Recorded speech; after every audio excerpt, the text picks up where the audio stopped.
Simaklah soal cerita berikut ini. Pada tahun 2018, perekonomian Indonesia tumbuh sebesar 5,17%. Angka ini melanjutkan tren perbaikan setelah mencapai titik terendah pada tahun 2015 dalam 5 tahun terakhir. Pada tahun 2015, pertumbuhan PDB atau Produk Domestik Bruto Indonesia anjlok di bawah 5%, tepatnya 4,88%. Di tahun 2016, kondisi perekonomian berbalik arah dan pertumbuhan PDB perlahan membaik. Per akhir tahun 2018, PDB Indonesia sebesar 14,837,4 triliun, adapun PDB per kapita 56 juta.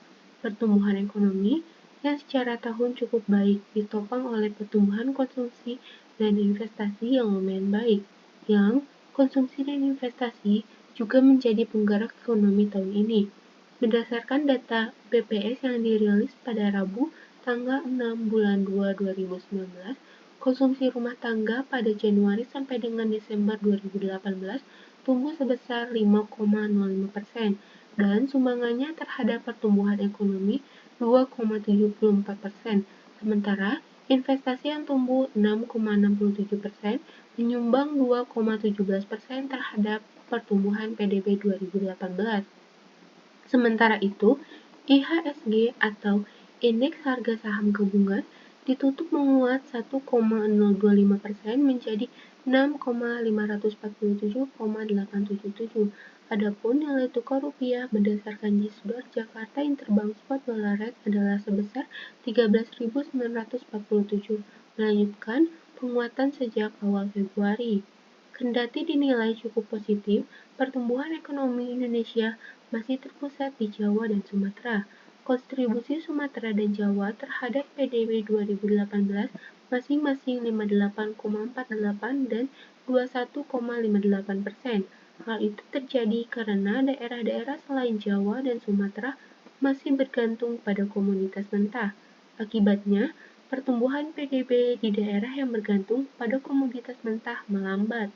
Sebagai contoh, pertumbuhan ekonomi Kalimantan di tahun 2017 sebesar 4,33 turun menjadi 3,91 pada tahun 2018. Adapun Sulawesi yang perekonomiannya tumbuh sebesar 6,99% pada tahun 2017 turun menjadi 6,65% di tahun 2018.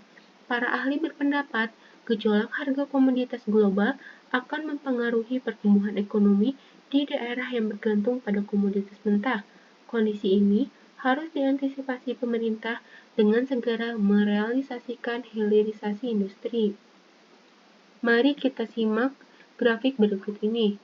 Di sini ada grafik laju pertumbuhan PDB tahunan. Di tahun 2013, pertumbuhan ekonomi Indonesia sebesar 5,50%. Di tahun 2014 menurun menjadi 5,01% dan di tahun 2015 kembali menurun menjadi 4,88%. Namun di tahun 2016 kembali menaik menjadi 5,03%. Di tahun 2017 menjadi 5,07% dan di tahun 2018 menjadi 5,17%. Inilah pertumbuhan ekonomi Indonesia di tahun 2013 sampai dengan 2018.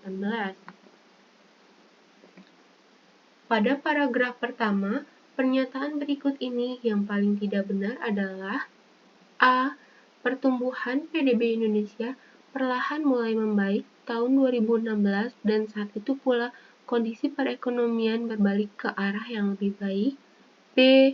PDB per kapita rakyat Indonesia sebesar 56 juta terjadi pada akhir tahun 2018 dengan PDB hampir mencapai 15.000 triliun.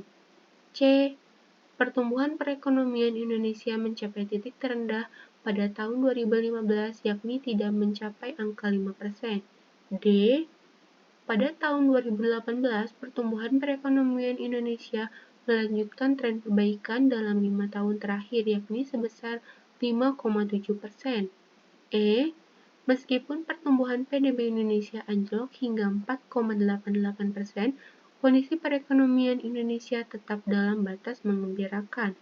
Jawabannya adalah E. Pernyataan yang paling tidak benar tentang isi paragraf pertama adalah meskipun pertumbuhan PDB Indonesia anjlok hingga 4,88%, kondisi perekonomian Indonesia tetap dalam batas menggembirakan.